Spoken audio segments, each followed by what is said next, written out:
Welcome to our channel. ఓటమి భయంతో మరోసారి మడమ తిప్పిన జగన్ మరోసారి మడమ తిప్పాడా? ఇక విశాఖలో కాపురం లేనట్లే. విశాఖపట్నంలో రాజధానిని పెడుతున్నామని అదుగో ఇదుగో అంటూ హడావిడి చేశారు సీఎం జగన్. తాను కాపురానికి త్వరలోనే అడుగు పెడతానని ఇప్పటికే ఎన్నో మార్లు ప్రకటించారు. బహిరంగ సభల్లోనే కాక ఢిల్లీలో జరిగిన ఓ పెట్టుబడుల సదస్సులోనూ చెప్పారు. సెప్టెంబర్ తర్వాత దసరా, ఆ తర్వాత డిసెంబర్ అన్నారు. ఇప్పటిదాకా అతీగతి లేదు. మొన్నటికి మొన్న వివిధ ప్రభుత్వ శాఖల కార్యాలయాలకు విశాఖపట్నంలో భవనాలు కేటాయిస్తామని జీవో విడుదల చేశారు. సీఎంకు రిషికొండ తొలిచి కొత్తగా నిర్మించిన ప్యాలెస్ కేటాయిస్తామని కూడా చెప్పారు. మళ్లీ దాని గురించి చప్పుడే లేదు.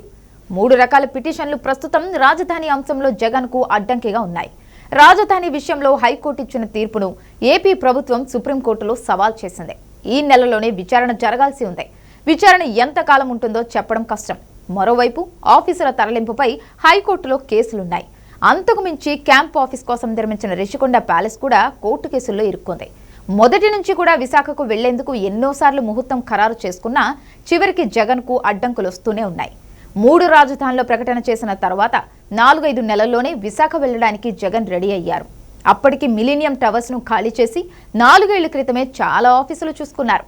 కానీ పద్ధతి లేకుండా ప్రభుత్వ తెలివి తక్కువతనంతో చేస్తున్న విధానాలను ఎంతోమంది అడ్డుకున్నారు. ఆ కేసులతో కాలం గడిచిపోయింది. ఏపీలో ఇప్పటికే ఎన్నికల హడావుడి ప్రారంభమైంది. ఇప్పుడు విశాఖ రాజధాని పేరుతో హడావుడి చేస్తే ఇటు కోస్తాంధ్రాలో అటు రాయలసీమలో కూడా వ్యతిరేకత పెరుగుతుంది. అదే సమయంలో విశాఖ రాజధాని అంశంపై ప్రజల్లో సెంటిమెంట్ అసలు లేదు. విశాఖను ప్రశాంతంగా ఉండనిస్తే చాలని టీడీపీ నేతలు అంటూ వస్తున్నారు. ఇక్కడ ఎలాంటి రాజధాని వద్దని ప్రజలు కోరుకుంటున్నారని బహిరంగంగానే చెబుతున్నారు. దీంతో విశాఖలో సెంటిమెంట్ లేదని తెలుస్తోంది. కాబట్టి ఈ సమయంలో విశాఖకు తరలిపోయి జగన్ రిస్క్ తీసుకోరని తెలుస్తోంది.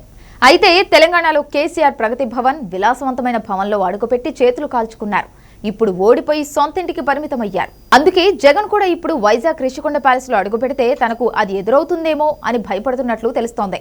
అందుకే ఎన్నికల దాకా విశాఖకు పోయే సీన్ లేదని విశ్లేషకులు చెబుతున్నారు.